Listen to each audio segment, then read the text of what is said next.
Hello students, कैसे हैं आप सब। मैं कविता आईसीटी वर्चुअल क्लासेस में आपका स्वागत करती हूं और उम्मीद करती हूं आप सभी अच्छे होंगे और स्वस्थ होंगे। तो क्लास हम कंटिन्यू करेंगे chapter number 11 that is biotechnology principle and process, जिसमें हमने कल किया था isolation of DNA and fragmentation of DNA.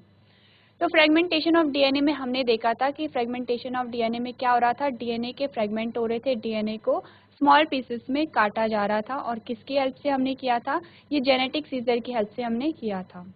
तो आज हम नया टॉपिक स्टार्ट करेंगे, उससे पहले हम एक क्विक रिवीजन कर लेंगे। तो आइए चलते हैं स्मार्ट बोर्ड की तरफ। क्लास हमने कल बात की थी फ्रेगमेंटेशन ऑफ डीएनए। इससे पहले क्या हुआ था, हमने डीएनए को आइसोलेट किया था, यानी जिस ऑर्गेनिज्म से हमें अपना जीन ऑफ इंटरेस्ट निकालना है हमने वहां से जीन निकाला था।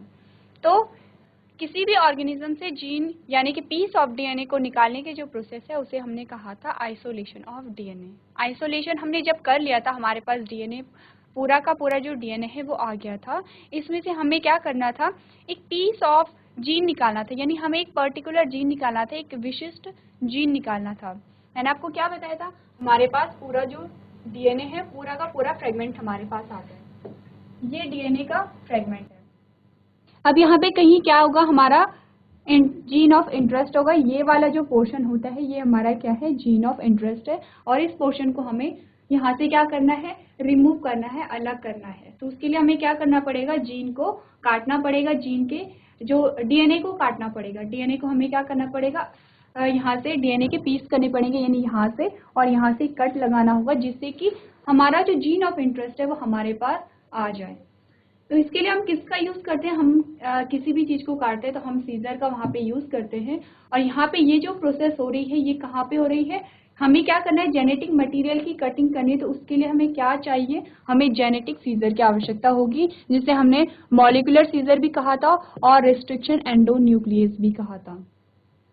तो क्या होते हैं जेनेटिक सीजर या फिर मॉलिक्यूलर सीजर या फिर रिस्ट्रिक्शन एंडोन्यूक्लियस, ये वो एंजाइम्स होते हैं जो क्या करते हैं, डीएनए को स्पेसिफिक साइट से काटते हैं, विशिष्ट जगह से काटते हैं, जिसे हमने क्या कहा था, रिकॉग्निशन साइट कहा था। रिकॉग्निशन साइट क्या होती है कि ये जो एंजाइम्स होते हैं ये पहचानते हैं, एक स्पेसिफिक विशिष्ट जगह को पहचानते हैं। जैसे कि हमने कहा था कि यहाँ से लेके यहाँ तक क्या है, ये जो पोर्शन है यहाँ पे क्या है, इंसुलिन का जीन प्रेजेंट है। तो क्या होंगे, जो एंजाइम्स होंगे वो पहचानेंगे, एक कट उन्होंने यहाँ से लगाया और एक कट उन्होंने यहाँ से लगाया और यहाँ से क्या हुआ, इंसुलिन का जो जीन है वो निकल गया। ऐसा नहीं होता है कि जो ये जो एंजाइम्स होते हैं, जो एंडोन्यूक्लियस हैं, कहीं से भी जो डीएनए को काटते हैं।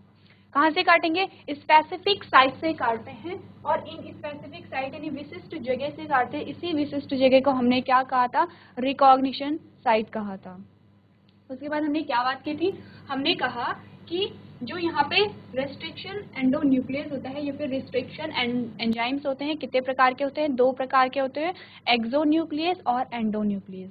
क्या हो रहा था एक्सोन्यूक्लियस और एंडोन्यूक्लियस में, जो एक्सो है जैसे नाम ही इंडिकेट कर रहा है, एक्सो यानी कि जो बाहर की तरफ से, यानी यहाँ से क्या कर रहे हैं, यहाँ से जो न्यूक्लियोटाइड है उसे अलग कर रहे हैं। यहाँ से मतलब कि शुरुआत से, स्टार्टिंग से, बाहर की तरफ से या फिर कॉर्नर से। तो यहाँ पे क्या हो रहा है, एक्सोन्यूक्लियस क्या कर रहा है, डीएनए के जो बाहरी साइड है, यानी यहाँ से या फिर यहाँ से आप कहिए, यहाँ से क्या कर रहे हैं, इन्हें यहाँ पे कट लगा रहे हैं। यहाँ से जो न्यूक्लियोटाइड है डीएनए के बाहर की और जो न्यूक्लियोटाइड है उन्हें अलग कर रहे हैं। और जब हमने बात की थी एंडोन्यूक्लियस की, तो एंडोन्यूक्लियस में हमने क्या देखा था, जो एंडोन्यूक्लियस एंजाइम होते हैं वो डीएनए को बीच से काटते हैं। जैसे कि हमने यहाँ पे देखा, यहाँ पे क्या है, ये बीच में कट लगाते हैं, मिड पार्ट में। तो दोनों में डिफरेंस आप समझ गए होंगे, एक्सोन्यूक्लियस क्या कर रहा है, डीएनए को बाहर की साइड से काट रहा है, और एंडोन्यूक्लियस क्या कर रहा है, डीएनए को बीच से काट रहा है, मिड पार्ट से काट रहा है। तो ये क्या थे, हमारे पास जेनेटिक सीजर थे। उसके बाद हमने क्या की थी, हमने क्या कहा था, cutting of DNA at specific location, यानी कि डीएनए को अब कहाँ से काटा जा रहा है, स्पेसिफिक लोकेशन से काटा जा रहा है, जिसे हमने क्या कहा था, रिकॉग्निशन साइट कहा था। जैसे कि आपने इमेज में यहाँ पे देखा, यहाँ पे डीएनए था, हमने एक कट यहाँ से लगाया, हमने नहीं, मतलब जो जेनेटिक सीजर थे, जो रिस्ट्रिक्शन एंडोन्यूक्लियस थे, उन्होंने एक कट यहाँ से लगाया, एक कट यहाँ से लगाया, और यहाँ पे क्या हुआ, जो जीन ऑफ इंटरेस्ट था वो हमारा यहाँ से निकल गया। हो सकता है कि यहाँ पे जो जीन ऑफ इंटरेस्ट है वो यहाँ पे भी आ गया या फिर यहाँ पे भी आ गया, तो यहाँ पे क्या है, जहाँ पे भी हमारा जीन ऑफ इंटरेस्ट होगा यानी हमारा जो इंसुलिन का जीन जहाँ पे भी होगा वहां पे क्या करेगा, जो एंडोन्यूक्लियस होगा वहीं से कट लगा देगा और जो इंसुलिन का जो जीन है वो अलग हो जाएगा। तो इसे हम क्या कहते हैं, cutting of DNA at specific location. यहाँ तक की बात हमने कर ली थी। उसके बाद हमारे पास आता है जेल इलेक्ट्रोफोरेसिस। ये हमारे पास नया टॉपिक है। अब क्या हुआ, जेल इलेक्ट्रोफोरेसिस से पहले हम जानेंगे कि ये जो प्रोसेस है इसकी आवश्यकता क्यों हमें पड़ी है। तो हमने क्या देखा, जब हमने आइसोलेशन कर लिया था डीएनए का, कैसा व्हाइट प्रेसिपिटेट, आपको सफेद कलर का दिखा था, प्रेसिपिटेट दिखा था डीएनए का, जिसे हमने स्पूलिंग के थ्रू निकाल दिया था। यानी कि कोई मुड़ी हुई रॉड है और ग्लास रॉड के थ्रू हमने क्या कर दिया था, डीएनए को निकाल दिया था। उसके बाद हमने क्या किया कि पूरे डीएनए में से जो जीन हमें चाहिए, यानी जीन ऑफ इंटरेस्ट हमारा जो भी है, जिस जीन की हमें आवश्यकता है, उस जीन को काटने के लिए हमने वहां पे क्या किया, रेस्ट्रिक्शन एंडोन्यूक्लियस डाले। और रेस्ट्रिक्शन एंडोन्यूक्लियस ने क्या किया, हमारा जीन ऑफ इंटरेस्ट था यानी जो जीन हमें चाहिए था उससे उसकी कटिंग कर दी और उससे जो पूरा जो डीएनए था, पूरा जो थ्रेड था उसे अलग कर दिया। यानी कि जो हमारा जीन ऑफ इंटरेस्ट होगा उसे जो मेन डीएनए है वहां से उसे अलग कर दिया। तो यहाँ तक की बात हमने कर ली थी। उसके बाद क्या होता है कि जो एंडोन्यूक्लियस होता है उसने जो जीन है उसकी कटिंग तो कर ली, लेकिन जो जीन है, जो हमारा जीन ऑफ इंटरेस्ट है, वो अभी भी उसी सॉल्यूशन में, वहाँ पे क्या होगा, वहाँ पे पूरा डीएनए भी होगा, वहाँ पे हमारा जीन ऑफ इंटरेस्ट भी होगा, यानी पूरा का पूरा वहाँ पे क्या है, एक मिश्रण है, एक मिक्सचर वहीं पे है। अब हमें क्या करना है, अपना जीन ऑफ इंटरेस्ट वहाँ से निकालना है। तो ये जो प्रोसेस हो रही है, मैंने आपको क्या बताया था कि ये जो जेनेटिक इंजीनियरिंग हो रही है या फिर रिकॉम्बिनेंट डीएनए टेक्नोलॉजी, जो भी स्टेप हम यहाँ पे पढ़ रहे हैं, बहुत स्पेसिफिक होती है, बहुत विशिष्ट होती है। और क्या होती है, माइक्रोस्कोपिक प्रोसेस है ये, यानी सूक्ष्मदर्शी के द्वारा हम इसे कर रहे हैं। तो नॉर्मली कोई चीज हो तो हम उसे क्या करते हैं, निकाल सकते हैं। जैसे कि हमने क्या किया, डीएनए को स्पूलिंग से हमें निकाल दिया क्योंकि हमें वहाँ पे डीएनए साफ तौर पे दिख रहा था। पर यहाँ पे हम ऐसा नहीं कर सकते क्योंकि हमें नहीं पता है कि हमारा जीन ऑफ इंटरेस्ट कौन सा है और वो बहुत छोटा सा पीस होगा, उसे हम माइक्रोस्कोप में ही देख सकते हैं। तो अपना जो जीन ऑफ इंटरेस्ट है उसे निकालने के लिए, उस मिक्सचर से, उस मिश्रण से निकालने के लिए हम एक प्रोसेस का यूज करते हैं जिसे हम कहते हैं जेल इलेक्ट्रोफोरेसिस। अब हम जेल इलेक्ट्रोफोरेसिस के द्वारा क्या करेंगे, उस पूरे डीएनए में से अपना जीन ऑफ इंटरेस्ट निकालेंगे। आपको याद होना चाहिए कि जीन ऑफ इंटरेस्ट क्या होता है, जिस जीन के लिए हमने क्या किया, डीएनए को निकाला, डीएनए की आइसोलेशन की, डीएनए का फ्रेगमेंटेशन किया। यानी हम शुरुआत से ही क्या करें, इंसुलिन के जीन का एग्जाम्पल ले रहे हैं। तो यहाँ पे भी हमने क्या मान लिया कि जो हमारा जीन ऑफ इंटरेस्ट है वो इंसुलिन का जीन है जो हमें चाहिए। किस प्रोसेस के थ्रू निकल रहा है, जेल इलेक्ट्रोफोरेसिस के थ्रू। तो अब हम पढ़ेंगे जो जेल इलेक्ट्रोफोरेसिस है ये क्या होती है। तो आप यहाँ पे देखेंगे, gel electrophoresis is a technique used to separate DNA fragment or other macromolecules such as RNA and proteins based on their size and charge। क्या आ रहा है, जेल इलेक्ट्रोफोरेसिस एक टेक्निक है जिसमें क्या होता है, डीएनए का जो डीएनए के फ्रेगमेंट होते हैं, डीएनए फ्रेगमेंट का क्या मतलब है, डीएनए के जो पीस होते हैं, डीएनए के पीसेस को यहाँ पे अलग किया जाता है, सेपरेट किया जाता है। यानी कि जेल इलेक्ट्रोफोरेसिस एक ऐसी प्रोसेस है जिसमें डीएनए के पीस को अलग अलग किया जाता है। किसके बेसिस पे, उनके साइज के बेसिस पे और चार्ज के बेसिस पे। अब साइज तो हमने मान लिया कि साइज क्या होता है, जब हमने डीएनए की कटिंग की, डीएनए के फ्रेगमेंटेशन की, तो कोई पीस क्या होगा, बहुत छोटा होगा, कोई पीस बड़ा होगा। तो ये क्या है, साइज है। अब चार्ज क्या होता है, तो आपको पता होगा कि डीएनए पे क्या होता है, नेगेटिव चार्ज होता है। डीएनए क्या है, नेगेटिव चार्ज होता है और एसिडिक होता है। दोनों ही चीजें आपको याद रखनी है। कैसा होता है, एक तो एसिडिक होता है एंड कैसा होता है, नेगेटिव चार्ज होता है। किस पे होता है, डीएनए पे। एसिडिक होगा, एसिडिक यानी अम्लीय गुण होता है, और नेगेटिव चार्ज होगा तो ये क्या है, यहाँ पे चार्ज के अकॉर्डिंग क्या होता है, चार्ज और साइज के अकॉर्डिंग डीएनए के जो फ्रेगमेंट है वो सेपरेट होते हैं। अभी हम देखेंगे कि ये जो चार्ज है, इस चार्ज के बेसिस पे किस प्रकार से डीएनए के जो फ्रेगमेंट है, डीएनए के जो पीसेस हैं वो अलग अलग अरेंज हुए और किस प्रकार से हमने जो अपना जीन ऑफ इंटरेस्ट है उसे निकाला। तो यहाँ पे क्या है, न सिर्फ डीएनए बल्कि कोई मैक्रो मॉलिक्यूल होगा या फिर कोई आरएनए होगा या कोई प्रोटीन होगा, उसे क्या करते हैं, उसे भी इसी प्रोसेस के थ्रू सेपरेट किया जा सकता है। हमें मेन यही चाहिए था कि उस मिक्सचर में जो हमारा जीन ऑफ इंटरेस्ट है वो अलग हो जाए। तो नेक्स्ट आपने क्या देखा, electrophoresis involve running a current through a gel containing the molecule of interest. अब यहाँ पे आपको क्या आपने क्या देखा कि इलेक्ट्रोफोरेसिस में हम क्या करते हैं, करंट का यूज करते हैं। यहाँ पे क्या यूज हो रहा है, करंट का यूज हो रहा है, यानी इलेक्ट्रिक फील्ड का यहाँ पे यूज हो रहा है। तो यहाँ पे क्या होगा, इलेक्ट्रिक फील्ड का यूज हो रहा है, तो यहाँ पे क्या होगा, करंट का भी यहाँ पे यूज होगा। नेक्स्ट आपने क्या देखा, based on their size and charge the molecules will travel through the gel in different direction और a different speed allowing them to be separated from one another. अब क्या होगा, जो जेल है, अब जेल यहाँ पे क्या है, अभी हम जेल के बारे में पढ़ेंगे। तो यहाँ पे क्या होता है, जेल इलेक्ट्रोफोरेसिस में सबसे पहले आपको क्या याद रखना है कि ये जो जेल इलेक्ट्रोफोरेसिस है ये किस चीज की प्रोसेस है।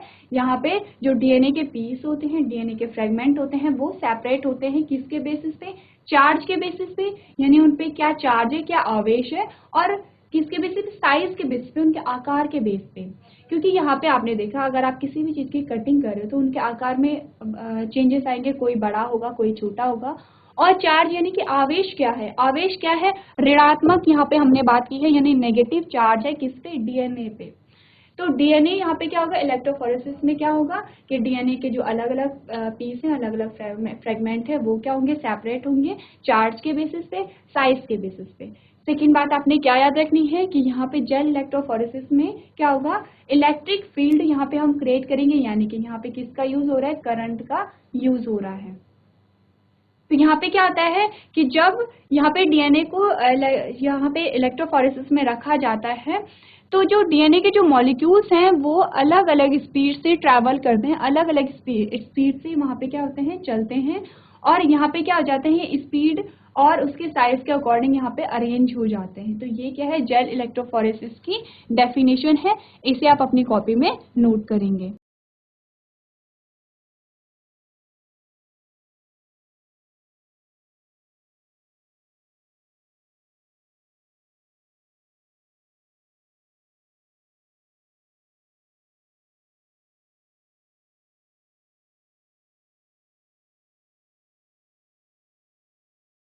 चलिए, ये तो हमने जाना जेल इलेक्ट्रोफोरेसिस की डेफिनेशन कि जेल इलेक्ट्रोफोरेसिस क्या होता है। अब हम जानेंगे ये जो जेल है और इलेक्ट्रोफोरेसिस है, दोनों वर्ड को हम जानेंगे कि क्या इस प्रोसेस में हो रहा है। तो सबसे पहले हम जानेंगे जेल के बारे में कि जेल क्या है। यहाँ पे सबसे पहले आप यहाँ पे पढ़ेंगे, as the name suggest gel electrophoresis involve a gel. जैसे कि क्या हो रहा है, नाम ही इंडिकेट कर रहा है कि जेल इलेक्ट्रोफोरेसिस में जेल का यूज हो रहा है। अब यहाँ पे अगर आप जेल देखेंगे तो आपने देखा होगा कि जेल से आप समझ गए होंगे कि यहाँ पे किस प्रकार का, किस तरह का यहाँ पे सब्सटेंस यूज हो रहा है। जैसे कि आपने जैम देखा होगा, जैम भी क्या एक जेली लाइक सब्सटेंस है। जैसे कि आपने जेली वाली टॉफी खाई होगी, यानी कि यहाँ पे कुछ लिक्विड होता है जो बहुत क्या होता है, जो बहुत कंसंट्रेटेड होता है, यानी कि यहाँ पे क्या होगा, बहुत थिक होगा। तो जैसे आपने जैम देखा तो कुछ ऐसा ही यहाँ पे क्या हो रहा है, कुछ जेल यहाँ पे यूज हो रहा है।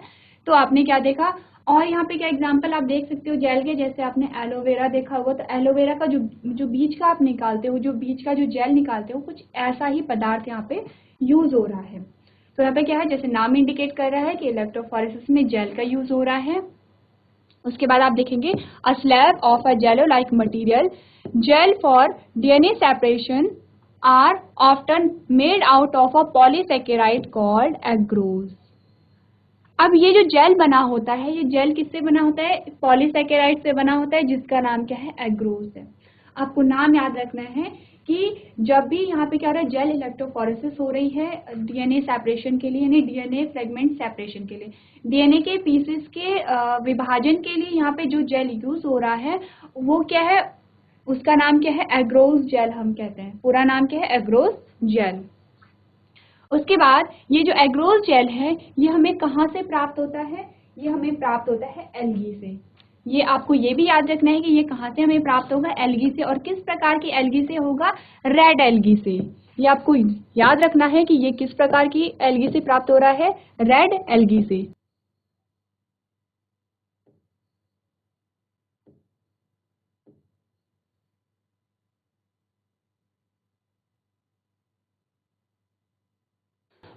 तो नेक्स्ट इसके बाद आपने देखा which comes as a dry powdered flakes. अब क्या होता है, जो एग्रोज यहाँ पे जो एग्रोज जेल है वो पाउडर की फॉर्म में होता है। तो क्या किया जाता है, when एग्रोज is heated in a buffer. अब क्या किया जाता है, यहाँ पे एग्रोज को बफर में हीट किया जाता है। बफर क्या होता है, आपने केमिस्ट्री में पढ़ा है। तो यहाँ पे क्या होता है, एग्रोज को बफर में हीट किया जाता है water with some salt in it and allow to cool. It will form a solid, slightly squashy gel. अब क्या होता है कि हमारे पास जो एग्रोज का क्या था, एग्रोज का पाउडर था, उस पाउडर को हमने बफर के साथ गर्म किया और उसे ठंडा होने के लिए छोड़ दिया। जैसे जैसे वो ठंडा होता है तो वहां पे क्या होता है, स्क्वैशी जेल, यानी कि वो जेल के रूप में हमें मिल जाता है। उसके बाद क्या होता है, at the molecular level the gel is a matrix of a agarose molecules that are held together by hydrogen bonds and form tiny pores. अब आपको ये याद रखना है, पोर्स यानी कि छोटे छोटे यहाँ पे क्या होते हैं, छिद्र भी होते हैं। तो इस स्लाइड में आपको क्या याद रखना है कि जेल क्या होते हैं, जेल जेल क्या है, जेल एक सब्सटेंस, एक पदार्थ है जो हमें एग्रोज, जिसका पूरा नाम क्या है, एग्रोज जेल है। ये जो एग्रोज जेल है ये हमें रेड एल्गी से प्राप्त होता है। ये कहाँ से हमें प्राप्त होता है, ये हमें प्राप्त हुआ रेड एल्गी से। और कौन सी रेड एल्गी से, जैसे आपने देखा होगा जिलेडियम या ग्रासिलेरिया, ये जो एल्गी हैं इनसे क्या होता है, इनसे एग्रोज जेल यहाँ पे प्राप्त होता है। सेकेंड क्या होता है, ये जो एग्रोज होता है, एग्रोज पाउडर की फॉर्म में हमें मिलता है। और इस पाउडर की फॉर्म में जब हमें मिलता है तो इसे बफर के साथ गर्म किया जाता है। जब इसे गर्म किया गया तो उसके बाद इसे ठंडा होने के लिए छोड़ दिया गया। और जैसे जैसे ये ठंडा होता है वैसे वैसे क्या होता है, ये जेली लाइक स्ट्रक्चर में बन जाता है। यानी वहाँ पे क्या होता है, जेल सा, हमें जेल जैसा स्ट्रक्चर मिल जाता है। जेल जैसे कि आप सब जानते हैं, मैंने अभी आपको बताया, या तो जैम आप देखेंगे वो भी कुछ जेली लाइक सब्सटेंस होता है, या फिर आपने एलोवेरा का जो बीज का जो पोर्शन देखा वो भी जेली लाइक स्ट्रक्चर होता है। उसके बाद आपको क्या याद रखना है, इस जेल में क्या होते हैं, पोर होते हैं। पोर क्या होते हैं, छोटे छोटे छिद्र होते हैं, छोटे छोटे छेद होते हैं, ये जो पोर्स होते हैं। अब इन्हीं पोर्स के माध्यम से क्या होगा, जो डीएनए के छोटे छोटे पीस हैं वो अलग अलग अपने साइज के अकॉर्डिंग अलग अलग उसमें अरेंज हो जाएंगे। तो कैसा दिखता है ये जेल, आप यहाँ पे इमेज देखेंगे, ये जो आपको दिख रहा है ये पूरा क्या है, ये जेल है। ये पूरा जो आपको दिख रहा है, ये ब्लू कलर में जो भी आपको बीच का जो सब्सटेंस दिख रहा है ये क्या है, जेल है। और यहाँ पे ये जो आपको दिख रहा है ये क्या है, डीएनए के फ्रेगमेंट हमें दिखाई दे रहे हैं। तो किस प्रकार से हमें डीएनए के फ्रेगमेंट यहाँ पे दिखाई देते हैं वो हम आगे पढ़ेंगे। उससे पहले आपको क्या करना है, आपको जेल की डेफिनेशन याद रखनी है। तो ये जो जितने भी पॉइंट्स आपको बताए गए हैं सारे अपनी कॉपी में आप नोट करेंगे।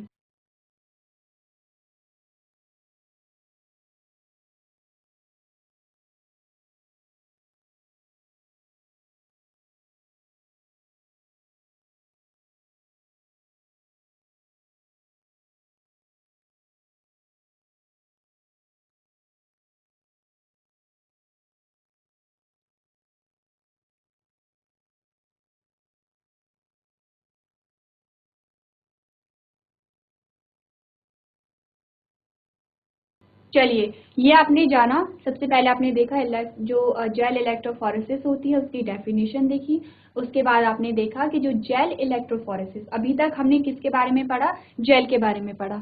हमने क्या नाम देखा, जेल के बारे में हमने पढ़ लिया। अब इलेक्ट्रोफोरेसिस में क्या होता है, यहाँ पे मैंने आपको बताया था कि जब भी यहाँ पे जब जेल इलेक्ट्रोफोरेसिस होती है तो वहाँ पे करंट का यूज होता है, इलेक्ट्रिक फील्ड का यहाँ पे यूज होता है, यानी कि विद्युत क्षेत्र का यहाँ पे यूज हो रहा है, विद्युत धारा का यहाँ पे प्रवाह होगा। तो इसीलिए क्योंकि यहाँ पे इलेक्ट्रिक फील्ड का यूज हो रहा है तो इसे हमने क्या कहा, इलेक्ट्रोफोरेसिस कहा। जेल का यूज हो रहा है तो यहाँ पे जेल का नाम आया, और इसीलिए इस पूरी प्रोसेस को हमने क्या कहा, जेल इलेक्ट्रोफोरेसिस कहा, क्योंकि जेल का भी यूज हो रहा है, इलेक्ट्रिक फील्ड का भी यूज हो रहा है, या फिर इलेक्ट्रिसिटी का भी यहाँ पे इलेक्ट्रिक जो करंट होता है उसका यहाँ पे क्या हो रहा है, यूज हो रहा है। तो नेक्स्ट आपने देखा जो जेल होता है, जेल हमें कहाँ से मिलता है, एल्गी से मिलता है। किस प्रकार की एल्गी से मिलता है, रेड एल्गी से मिलता है। आपको ये याद होना चाहिए क्योंकि यहाँ पे क्या होता है, हो सकता है आपके पास एमसीक्यू में क्वेश्चन आ जाए, या फिर अगर आप नीट का एग्जाम देंगे तो वहाँ पे आपसे पूछा जा सकता है कि जो एग्रोज जेल है वो किस प्रकार की एल्गी से यहाँ पे यूज किया जाता है। पूरा नाम क्या है, हम इसे एग्रोज जेल कहते हैं। लेकिन आपको क्या याद रखना है, एग्रोज जेल में क्या आता है, ये पाउडरी फॉर्म में होता है, इसे बफर के साथ हीट किया जाता है और ठंडा होने पे हमें जेल लाइक सब्सटेंस यहाँ पे देखने को मिलता है। लेकिन क्या याद रखना है कि जेल में क्या होंगे, छोटे छोटे पोर्स होंगे, छोटे छोटे क्या होंगे, छिद्र होंगे। अब हमारे पास जो नेक्स्ट टॉपिक आता है वो आता है प्रोसेस ऑफ जेल इलेक्ट्रोफोरेसिस। अब हम देखेंगे किस प्रकार से जो डीएनए के फ्रेगमेंट हैं, डीएनए के पीस हैं, किस प्रकार से जो जेल इलेक्ट्रोफोरेसिस की प्रोसेस के द्वारा अलग अलग जो पीस हैं वो अलग अलग अरेंज हो जा रहे हैं, यानी कि जो डीएनए के जो पीस हमारे पास आए वो अलग अलग हो जाएंगे। किस प्रकार से होंगे, तो ये पढ़ने से पहले सबसे पहले हमें क्या करना है, इमेज को देखना है। इमेज में सबसे पहला हमने क्या किया, यहाँ पे देखा mixture of DNA molecules of a different size. अब जो हमने क्या किया था, डीएनए की फ्रेगमेंटेशन की थी, यानी कि हमने डीएनए को काटा था मॉलिक्यूलर सीजर की हेल्प से। अब हमने क्या किया, यहाँ पे उन्हें डाल दिया इन बॉक्सेस में, यहाँ पे डाल दिया। ये क्या है, अलग अलग बॉक्सेस यहाँ पे हैं, इन बॉक्सेस में हमने डाल दिया। उसके बाद हमने क्या किया, यहाँ पे इलेक्ट्रिक फील्ड यहाँ पे क्या करना है, क्रिएट करना है, यानी कि यहाँ पे विद्युत क्षेत्र हमें क्रिएट करना है। हमने 2 इलेक्ट्रोड लगा दिए, एक इस साइड लगा दिया, एक इस साइड लगा दिया। इस पे पॉजिटिव चार्ज था तो इसे हमने कहा एनोड, और इस पे नेगेटिव चार्ज था तो इसे हमने कहा कैथोड। अब आपको ये पता होगा कि पॉजिटिव इलेक्ट्रोड को हम एनोड कहते हैं और जो नेगेटिव चार्ज वाला इलेक्ट्रोड होता है उसे हम कैथोड कहते हैं। यहाँ पे क्या हुआ, पावर सोर्स है, और यहाँ पे क्या हुआ, यानी कि यहाँ पे क्या हुआ, इलेक्ट्रिक करंट यहाँ पे जनरेट हुआ। यहाँ पे हमने पूरा एक इलेक्ट्रिक फील्ड यहाँ पे क्रिएट कर दिया है। अब क्यों हमने क्रिएट किया, मैंने आपको बताया था जो डीएनए के जो मॉलिक्यूल्स होते हैं वो कैसा उनमें चार्ज होता है, उनमें नेगेटिव चार्ज होता है। तो आपने ये पढ़ा है कि क्या होता है कि यहाँ पे जो अलग अलग जो 2 मॉलिक्यूल्स हैं यहाँ पे, और उन पे अगर अलग अलग चार्ज है, उन पे जो आवेश है वो अलग है, डिफरेंट है, तो एक दूसरे को वो क्या करेंगे, अट्रैक्ट करेंगे। यानी कि एक है ए और दूसरा है बी। ए पे जो चार्ज है वो प्लस है और बी पे जो चार्ज है वो माइनस है, तो ये एक दूसरे को क्या करेंगे, अट्रैक्ट करेंगे, एक दूसरे को आकर्षित करेंगे। और अगर यहाँ पे कंडीशन क्या आती है, फिर से हम ए और बी को ले लेते हैं, ए पे भी प्लस चार्ज है और बी पे भी प्लस चार्ज है, तो एक दूसरे को क्या करेंगे, रिपेल करेंगे, यानी कि एक दूसरे को प्रतिकर्षित करेंगे। यहाँ पे क्या होगा, ए और ए बी जो है वो ए से दूर जाएगा और ए क्या है वो बी से दूर जाएगा, यानी एक दूसरे को ये क्या करेंगे, रिपेल करेंगे। पर अगर इनमें अलग चार्ज है यानी कि इनमें डिफरेंट चार्ज है, सेम चार्ज नहीं होना चाहिए, जो आवेश है वो सेम नहीं होना चाहिए, आवेश डिफरेंट होना चाहिए, एक में प्लस है और एक में माइनस है, तो दोनों एक दूसरे को क्या करते हैं, अट्रैक्ट करते हैं, यानी कि आकर्षित करते हैं। वैसा ही यहाँ पे किया गया है। अब क्या हुआ, जहाँ पे नेगेटिव चार्ज था वहाँ पे यहाँ पे क्या हो गया, डीएनए का मिक्सचर यहाँ पे डाला गया। तो जब यहाँ पे डीएनए का मिक्सचर डाला, और ये क्या है, ये जो आपको ये वाली जो बेड, ये शीट आपको दिख रही है, ये पूरी शीट किसकी है, जेल की है, एग्रोज जेल की है। एग्रोज जेल में क्या है, एग्रोज जेल में छोटे छोटे यहाँ पे छेद भी हैं, पोर हैं, जो हमने अभी पढ़ा था। क्या होगा, जैसे ही यहाँ पे इलेक्ट्रिक करंट फ्लो होगा तो यहाँ पे क्या है, डीएनए में तो क्या है, नेगेटिव चार्ज है, डीएनए में इस साइड से क्या होगा, नेगेटिव चार्ज होगा। अब नेगेटिव चार्ज जैसे ही यहाँ पे इन बॉक्स में डीएनए को डाला जाता है तो डीएनए क्या होते हैं, पॉजिटिव चार्ज की ओर अट्रैक्ट होते हैं, यानी ये क्या होंगे, धनात्मक जो चार्ज है उस ओर क्या होंगे, अट्रैक्ट होंगे, आकर्षित होंगे। तो आप क्या करेंगे, डीएनए इधर की ओर ट्रैवल करेंगे। क्यों ट्रैवल कर रहे हैं, क्योंकि डीएनए पे कौन सा चार्ज है, नेगेटिव है, नकारात्मक हम जिसे कहते हैं, ऋणात्मक हम जिसे कहते हैं। किस प्रकार का चार्ज है, नेगेटिव चार्ज है, जिसे हम ऋणात्मक आवेश कहते हैं। और यहाँ पे जो एनोड है, एनोड पे किस प्रकार का चार्ज है, जिसे हम धनात्मक कहते हैं या पॉजिटिव चार्ज हम इसे कहते हैं। तो नेगेटिव चार्ज किस ओर जाएगा, पॉजिटिव चार्ज की ओर जाएगा, क्योंकि क्या कर रहे हैं, पॉजिटिव चार्ज क्या करेगा, नेगेटिव चार्ज को अट्रैक्ट करेगा, आकर्षित करेगा। तो जब यहाँ पे डीएनए के जो फ्रेगमेंट हैं, डीएनए के जो पीसेस है यहाँ पे ट्रैवल करते हैं, तो अब यहाँ पे आपके पास एक क्वेश्चन आता है। हमने जब डीएनए का फ्रेगमेंटेशन किया था, डीएनए के को अलग अलग पीसेस में काटा था। अब यहाँ पे क्या होंगे, डीएनए का जो साइज है वो अलग अलग होगा, यानी डीएनए के जो पीस हैं उनका किसी का साइज बड़ा होगा, किसी का छोटा होगा। तो आपके पास क्वेश्चन आता है कि यहाँ पे जो डीएनए के जो फ्रेगमेंट हैं, डीएनए के जो पीस हैं, जब वो एनोड की ओर जाते हैं, यानी पॉजिटिव चार्ज की ओर जब वो जाते हैं तो इनमें से कौन सा जो फ्रेगमेंट है वो ज़्यादा तेजी से जाएगा, जो छोटा है या जो बड़ा है? क्योंकि जो फ्रेगमेंट, जो पीस जितना बड़ा है उस पे उतना ज़्यादा चार्ज होगा, और जिस पे जितना ज़्यादा चार्ज होगा वो उतनी तेजी से जाएगा। एक तो हमारे पास ये पॉइंट आता है। सेकेंड पॉइंट हमारे पास ये भी आता है कि जो जितना छोटा होगा वो उतनी तेजी से वो जो पोर है, वो जो छेद है, उनसे निकल के आगे बढ़ जाएगा। हमारे पास दोनों ही कंडीशन आती हैं। हमने कहा यहाँ पे जो बड़ा जो पीस होगा, यानी जो बड़ा फ्रेगमेंट होगा डीएनए का, उस पे जो चार्ज होगा वो भी अधिक होगा, और अगर उस पे नेगेटिव चार्ज अधिक है तो इसका मतलब वो उतनी तेजी से जो पॉजिटिव चार्ज की ओर अट्रैक्ट होगा उतनी तेजी से भागेगा। सेकेंड हमने कहा कि जो छोटा जो फ्रेगमेंट है, जितना छोटा होगा वो उतनी तेजी से फटाफट से क्या करेगा, वो जो पोर्स हैं, वो जो छिद्र हैं, उनसे निकल के आगे बढ़ जाएगा। तो आपके पास क्वेश्चन आता है कि बताइए जो डीएनए के जो फ्रेगमेंट है, कौन सा फ्रेगमेंट ज़्यादा जल्दी से ट्रैवल करेगा या ज़्यादा जल्दी एनोड के पास जाएगा, जो बड़ा फ्रेगमेंट है वो या जो छोटा फ्रेगमेंट है वो? तो यहाँ पे आप क्या करेंगे, आपका जो आंसर होगा, यानी कि जो डीएनए के जो फ्रेगमेंट जो ट्रैवल करेंगे वो दोनों पे ही डिपेंड करेंगे। हमने क्या पढ़ा था? हमने कहा था जो डीएनए के जो फ्रेगमेंट हैं जो ट्रैवल कर रहे हैं, यानी वो सेपरेट हो रहे हैं, अलग अलग हो रहे हैं, या फिर एनोड की ओर वो तेजी से गति कर रहे हैं, तो उसके लिए उनका आकार भी रिस्पॉन्सिबल है और उनका आवेश भी रिस्पॉन्सिबल है, यानी उनका साइज पे भी डिपेंड करेगा, और उनके जो चार्ज होगा उन पे, उस पे भी डिपेंड करेगा। पर यहाँ पे होता क्या है, यहाँ पे ये होगा कि जो छोटे जो फ्रेगमेंट होंगे, छोटे जो पीसेस होंगे, वो क्या करेंगे, जल्दी ट्रैवल कर जाएंगे।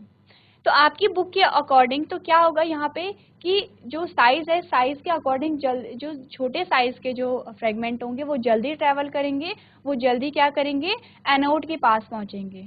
बट अगर वैसे इन जनरल हम देखें तो दोनों पे डिपेंड करते हैं, क्योंकि अभी हमने कुछ देर पहले पढ़ा था कि जो डीएनए ट्रैवल करेगा, डीएनए के पीसेस दोनों पे डिपेंड करते हैं। और आपकी बुक में क्या दिया गया है कि जो डीएनए के जो साइज हैं, साइज के अकॉर्डिंग छोटे साइज के जो डीएनए हैं वो क्या करेंगे, जल्दी यहाँ पे ट्रैवल करेंगे और जल्दी एनोड के पास पहुंच जाएंगे।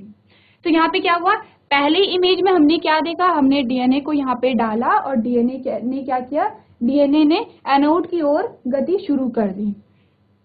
तो सेकंड जो इमेज हमारे पास आती है वहां पे क्या हुआ, यहाँ पे आप देखेंगे, अब यहाँ पे ये जो आपको दिख रहे हैं, ये जो आपको छोटे छोटे यहाँ पे दिख रहे हैं, ये क्या है, डीएनए के पीस हैं। अब जो लॉन्गर जो मॉलिक्यूल्स होंगे, जो बड़े मॉलिक्यूल्स होंगे, बड़े फ्रेगमेंट होंगे, वो आगे आ जाएंगे। यहाँ पे इस इमेज में आपको सारे सेम साइज के दिख रहे हैं, पर यहाँ पे क्या होंगे, बड़े जो मॉलिक्यूल्स होंगे वो यहाँ पे आ जाएंगे। ये क्या है, जिनकी जो लंबी लेंथ, जो ज्यादा लेंथ वाले होंगे वो यहाँ पे आ जाएंगे।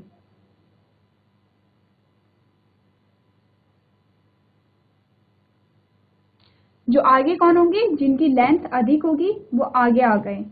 अब जैसे जैसे ये पीछे जाएंगे वैसे वैसे इनकी जो लेंथ है वो कम होती जाएगी, और लास्ट में सबसे छोटे पीसेस हमें मिलेंगे। लास्ट में क्या होगा, सबसे छोटे पीसेस हमें मिलेंगे। अब इससे क्या हुआ, इससे ये हुआ कि जो हमारा जीन ऑफ इंटरेस्ट होगा वो क्या होगा, छोटे साइज का होगा। क्योंकि हमने क्या किया था, हमने सिर्फ जीन ऑफ इंटरेस्ट को काटा था, ऐसा नहीं था कि हमने डीएनए को कहीं से भी काट दिया। जो जेनेटिक सीजर थे उन्होंने जीन ऑफ इंटरेस्ट को काटा, वो छोटा सा ही पीस था, और वो जो छोटे पीसेस होंगे, इसका मतलब वही हमारा क्या होगा, यहाँ पे जीन ऑफ इंटरेस्ट आ जाएगा। तो यहाँ पे फिर पहचाना जाता है कि हमारा जीन ऑफ इंटरेस्ट कौन है, और उसे यहाँ से सेपरेट किया जाता है। तो अब आपके माइंड में एक और क्वेश्चन आएगा कि कैसे पता करेंगे कि हमारा जीन ऑफ इंटरेस्ट कौन है, क्योंकि छोटे छोटे फ्रेगमेंट तो यहाँ पे बहुत सारे हैं, ये भी है, ये भी है, ये भी है। तो इनमें से हम कैसे पता कर दें कि हमारा जीन ऑफ इंटरेस्ट कौन है?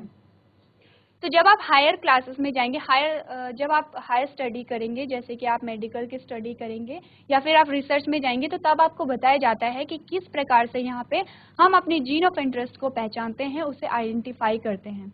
अभी आपको सिर्फ ये याद रखना है कि यहाँ पे हम जेल इलेक्ट्रोफोरेसिस में हमने क्या किया, हमने जेल का एक बेड लिया, एग्रोस जेल का एक बेड लिया, यानी कि यहाँ पे ये जो पूरा है ये बेड है, उसमें हमने क्या किया, यहाँ पे इलेक्ट्रिक फील्ड यहाँ पे क्रिएट किया, यानी कि 2 इलेक्ट्रोड यहाँ पे यूज की, एनोड और कैथोड। कैथोड की साइड से हमने डीएनए को यहाँ पे डाला, और जैसे ही वहाँ पे इलेक्ट्रिक फील्ड वहाँ पे जनरेट हुआ, तो जो डीएनए के जो पीसेस थे वो कैथोड की ओर भागने लगे, क्योंकि डीएनए नेगेटिव चार्ज का था, नेगेटिव चार्ज पॉजिटिव चार्ज की ओर आकर्षित होने लगा, कैथोड की ओर भागने लगे। तो यहाँ पे जो छोटे जो पीसेस थे, जो छोटे पीसेस थे, वो जल्दी जल्दी से इन पोर से निकल के वहां पे एनोड के पास आ गए।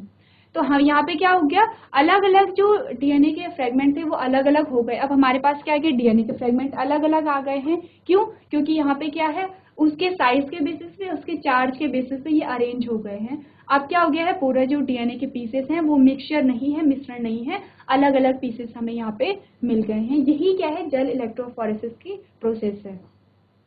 इसी प्रोसेस को अब हम पढ़ लेंगे कि यहाँ पे क्या ये कह रहा है। तो आप देखेंगे, gel electrophoresis is the technique used to separate DNA fragment according to their size.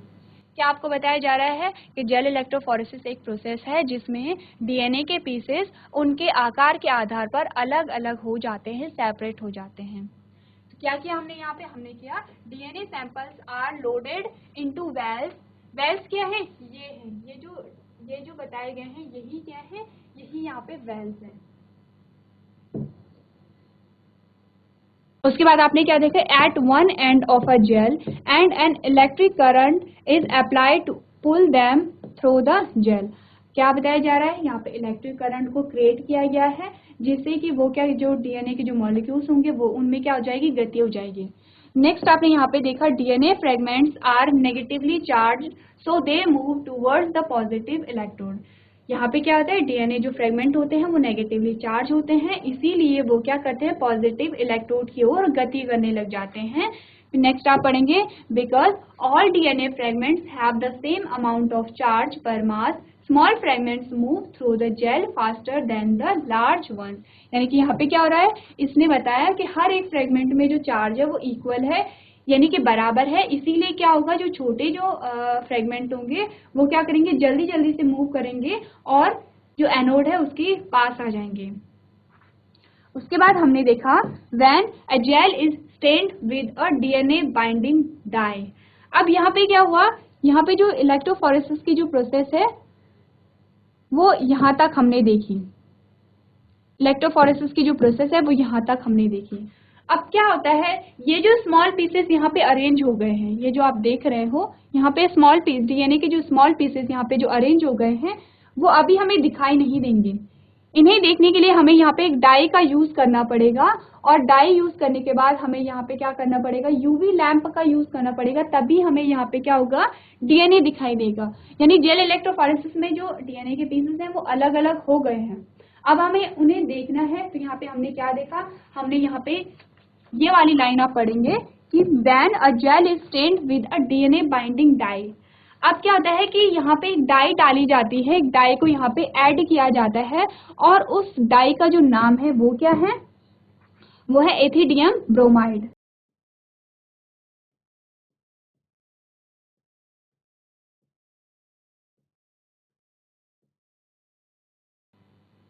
Ethidium bromide.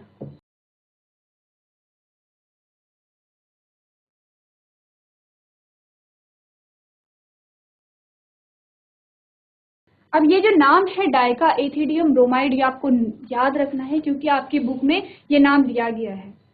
तो जो जो यहाँ पे नाम आ रहे हैं वो सारे ही आप यहाँ पे नाम रखेंगे। उसके बाद क्या हुआ, जैसे ही डीएनए के फ्रेगमेंट क्या हुए, अलग अलग साइज के अकॉर्डिंग, आकार के अकॉर्डिंग अलग अलग अरेंज हो गए हैं। उसके बाद क्या हुआ, उसमें एक डाई डाली गई है और उस डाई का नाम क्या है, एथिडियम ब्रोमाइड है। उसके बाद क्या हुआ, देन डीएनए फ्रेगमेंट। अब क्या हुआ, जब डाई यहाँ पे हमने ऐड कर दी, फिर भी यहाँ पे क्या है, अभी भी डीएनए के जो फ्रेगमेंट है, डीएनए के पीसेस है, अभी भी नहीं दिखाई देंगे। तो डीएनए को देखने के लिए हमें यहाँ पे क्या करना पड़ेगा, आप देखेंगे, DNA fragments can be seen as band each representing a group of same size. यहाँ पे क्या आ रहा है, अभी भी हमने क्या किया यहाँ पे कि इथिडियम ब्रोमाइड तो हमने यहाँ पे ऐड कर दिया, बट अभी भी हमें डीएनए के फ्रेगमेंट दिखाई नहीं देंगे। उसके लिए हम क्या करेंगे, यूवी लैंप का यहाँ पे यूज करेंगे। यहाँ पे क्या होगा, यूवी लैंप का यहाँ पे यूज होगा। अब जब यूवी लैंप का हमने यूज किया तो यहाँ पे आपको जो डीएनए होगा वो ऑरेंज कलर में हमें दिखाई देंगे, जो जो डीएनए के फ्रेगमेंट होंगे हमें ऑरेंज कलर के दिखाई देंगे। तो वैसे क्या होता है, जो डीएनए का कोई कलर नहीं होता है, तो इसीलिए तो यहाँ पे हमने क्या देखा, हमने देखा हमने इलेक्ट्रोफोरेसिस कर ली है, डीएनए के जो पीस हैं वो अलग भी हो गए हैं, पर अभी भी हमें क्या है, डीएनए दिखाई नहीं दे रहा है, क्योंकि डीएनए का कोई कलर नहीं होता है, डीएनए को हम नेक्ड आई से नहीं देख सकते हैं। वहां पे फिर हमने क्या किया, एक डाई का यूज किया जिसे हम इथिडियम ब्रोमाइड कहते हैं। ये नाम बहुत इंपॉर्टेंट है, यहाँ पे स्टार कर लीजिए, ये आपको याद रखना है। इथिडियम ब्रोमाइड का हमने यूज किया, डाई किया। डाई करने के बाद क्या हुआ, अभी भी हमें डीएनए के मॉलिक्यूल नहीं दिख रहे हैं। फिर हमने क्या किया, यहाँ पे यूवी लैंप का यहाँ पे यूज किया। यूवी लैंप का जब हमने यूवी लैंप के द्वारा जब हमने देखा तो वहां पे जो हमें डीएनए दिखाई दिया, किस कलर का दिखाई दिया, ऑरेंज कलर का दिखाई दिया। तो ये जो प्रोसेस है जेल इलेक्ट्रोफोरेसिस की, इसे आप अपनी कॉपी में नोट करेंगे।